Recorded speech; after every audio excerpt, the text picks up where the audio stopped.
Very good evening to you. What can we expect this year? Thank you very much. Well, it's an online festival. As a result of the COVID-19 pandemic, all our festivals since last year have been presented on the online space. One of the great advantages is that people no longer need to come to Durban and be locked in Durban. The festival is now open to the entire country. If anyone has any access to data, they're able to watch the film. All the films are free. There's no limit to the number of films that people could watch. There's a number of documentaries, features, and shorts, a significant number of films from across the continent and the globe. Okay, so how do we get to watch them? What do we need to do, and what's out there that is trending or different this year or exciting? Sure. Anyone who wants to watch any of the movies needs to get onto our website, which is www.durbanfilmfest.com. You'll need to register on there. All you need to do is provide your email number, create yourself an account, and then you have access to the menu, and you can choose whichever films you want. You've got 48 hours in which to be able to watch any film that you choose. So it's best to be able to select a certain number of films that you would be able to watch in that 48-hour period, and then to go back and choose the next batch that you want, and so forth. There's a great deal of documentaries which I think are particularly interesting, that deal with a broad range of issues from across the globe, and which also, you know, along with that is a series of shorts. There are a significant number of films made by women directors this year, so I think anyone would be able to find whatever they're looking for. Okay, I guess the narrative has also changed quite a bit, hasn't it, since COVID entered our lives?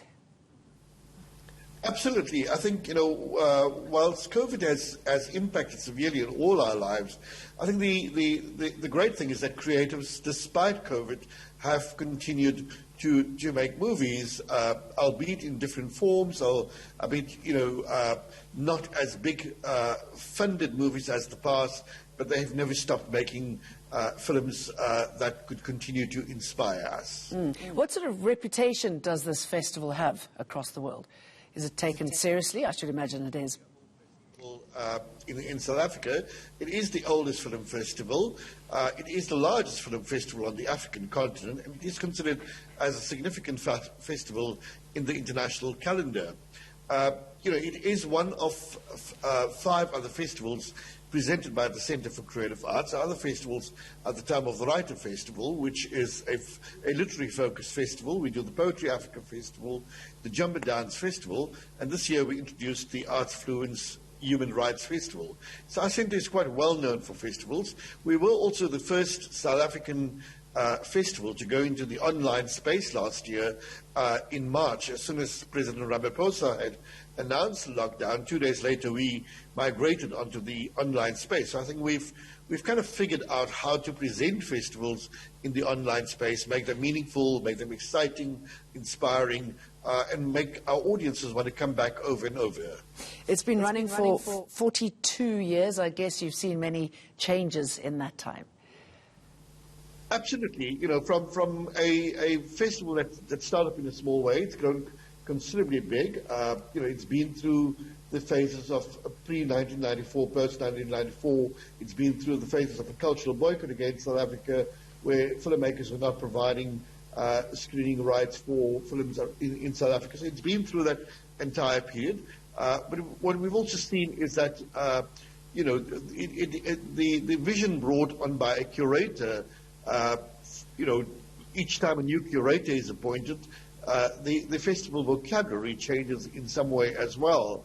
Our present curator, Chipo Zhao, is a black feminist woman, strong feminist, and of course very focused on giving women directors, women producers, the platform to engage. So we've been quite committed towards being able to advance voices that may not have had the space on major international festivals in the past. Well, good. Thank you for doing that. And I'm certainly going to get onto your website and look at these movies. As you say, they are free. Dr. Ismail Mohammed, thank you very much.